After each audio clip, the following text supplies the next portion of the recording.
Ah, mais parce que toi, tu es né à Boulogne-Billancourt, c'est Oui, ça? je suis né à Boulogne-Billancourt. T'es de la région parisienne, en fait. Ouais. Voilà, oui, mais alors, mais quand j'avais 3 ans, mes parents sont partis en Normandie. 2 ans. Ils sont partis en Normandie. Donc moi, je suis normand d'adoption. Ah, J'ai pas en fait de région, mais je suis normand d'adoption. d'accord. Mais j'ai fait mes études de maths sup maths spé à Saint-Louis, boulevard Saint-Michel. Ah, d'accord. Ok, ok. Ouais, moi, je suis au Savoyard. Je suis né à Chamonix. Ah, Chamonix. Et mon père était guide de haute montagne à la compagnie des guides de Chamonix. Ah, Et ma mère était infirmière à l'époque où il y avait encore un hôpital et une maternité, qui n'existe plus évidemment qui aujourd'hui n'existe plus. sous l'effet du libéralisme. Ils ont tout viré.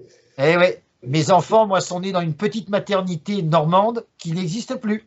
Et tout ça, c'est dramatique. C'était familial, c'était super agréable. Bien sûr, bien sûr. Et tout ça s'est perdu. Et quelque part, Paris a suivi exactement la dégradation. C'est pour ça que c'est moins sympa aujourd'hui la France que dans le passé, quoi. Ah oui, je suis d'accord avec toi, hein. Faut être honnête, hein. Ah, Même Chamonix, moi, je n'ai plus les pieds. C'est devenu cosmopolite. Ils parlent même plus français dans certains bars. C'est quand même hallucinant, quoi. Et c'est des Parisiens, c'est des gens qui sont à Taïwan un jour, à Berlin l'autre jour, qui tiennent une boutique et puis qui. Moi, j'ai connu le Chamonix dans les années 80-90, c'était encore familial, quoi. Voilà. eh oui, Et maintenant, plus du tout. tout a changé. Ça va Ouais. changer de plus en plus vite. Mais bon, du coup, après le Covid, je suis devenu grosse-villophobe. Et il faut absolument que je sois près des forêts, dans la nature. Voilà. Il y a des forêts, je peux me balader, je suis content. Ah oui. Ben, en Écosse, moi, j'étais dans un hameau de 4 maisons, perdues. D'accord. Donc, j'étais dans une ancienne ferme, il y avait 5 chambres d'hôtes, Ouais. avec 5 mecs un peu bons. Et je faisais 1 heure de vélo par jour dans la campagne parfaite. Et C'était génial. et les Écossais sont sympas. Moi, j'ai Très pas gentil. très gentils. Oh, Ils, très gentil. ils ont gardé un peu c'est pas l'ancienne France comme on pourrait dire un peu l'ancienne France, mais est-ce qu'il y a l'ancienne Écosse qui existe Oui, toujours? oui, c'est encore. Et puis, par exemple, au supermarché, bon, c'était dans un petit village, mais au supermarché, tu mettais pas ton antivol. Ah, oui, Je veux oui. dire, personne volait ton vélo. Ça aurait été peut-être impensable. Il y avait même des vélos électriques sans antivol, tu vois. Personne ne les volait. Ah non, Ah, c'était une autre vie, c'était excellent. ah, j'aimerais bien aller voir en Écosse. Il paraît qu'ils ont des paysages extraordinaires. Alors moi, ma chambre donnait une colline avec des champs, avec des chevaux et des moutons, et la fenêtre de la cuisine donnait sur la mer. Ah oui, Alors d'accord. je vais te dire, c'était le paradis. Tu es resté Paradis. combien de temps? Comment? Tu es resté combien de temps? 11 mois, le temps d'être arrêté, D'accord. mais Ah, j'ai pu en profiter, hein. Et t'as pu en c'était profiter. 350, dont l'équivalent de 350 euros par mois pour une chambre d'hôte. On Ouais. avait une super salle de bain. Tout était compris. Tu n'avais rien à payer d'autre, ni l'électricité, ni l'eau, ni Internet. On avait la fibre. Ouais. Donc on avait Internet haut débit. La cuisine, c'était pour tout le monde. Il y avait 3 frigos. Il y avait tous les outils, enfin tous les trucs en double. C'était pour 350 euros, c'était merveilleux. Et le mec ne demandait pas mes papiers ni rien. C'est pour ça que j'étais allé. Il m'avait Ah, pas demandé mon identité. À un bah, moment, il s'est douté parce que je lui payais qu'en liquide. Il m'a dit mais vous ne me payez pas en virement. Je lui ai dit j'ai pas de compte en banque. Il m'a dit mais comment vous faites pour payer vos impôts? Et là, j'ai pas répondu et il m'a dit bon, c'est votre histoire. Il a bien ouais. compris que ouais, il y avait anguille sous roche. Mais il D'accord. m'a pas dénoncé à la police parce que je suis resté des mois. Il m'aurait dénoncé, j'aurais été arrêté dans les 3 semaines. Il s'en Ouais. foutait. Mais ça t'a permis de te ressourcer, de te Ah, requinquer, très d'être bien. en Écosse, quoi. Et L'air de ben, la j'ai fini mon livre sur Oradour tranquillement et j'ai vraiment vécu des moments très heureux. voilà. Il faut accumuler le positif comme ça.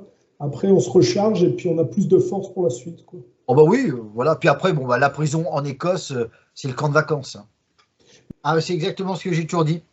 Les gens, dès qu'on leur demande de faire des efforts, ils disent ouais, mais tous ces trucs d'ordre, on sait où ça a mené. Non, non, et ils se débarrassent. Moi, j'ai vu ça dans ma famille. C'est l'excuse de dire oui, les catholiques, c'est des pédocriminels, alors qu'il y en a certains, effectivement. Oui, La monarchie catholique, c'était des salauds, donc à bas l'Église. Mais sous prétexte que l'Église qui s'est arrogée et qui a travesti le christianisme n'est pas à la hauteur, il ne faut pas faire d'efforts spirituels. exactement. Vous déconnez, c'est une Voilà, excuse pour vous complaire dans la médiocrité. Et exactement.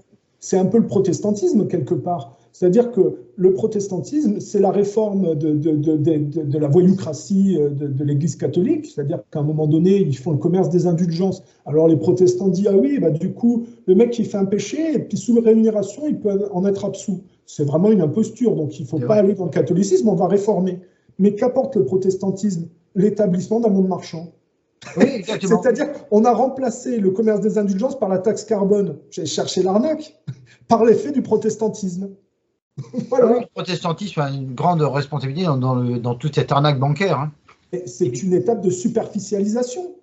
L'autre fois, j'écoutais un type, là, Erlin.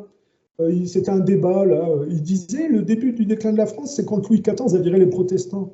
Il n'a rien compris. Non seulement il a bien fait de les virer, mais il aurait dû aller jusqu'au bout et ses successeurs auraient dû faire le travail parce que la Révolution française, elle est d'essence anglo-saxonne pour détruire l'économie catholique au profit du libéralisme anglais. C'est pour ça qu'on en arrive à Macron et aux privatisations. C'est qu'il y a un fil dégradé.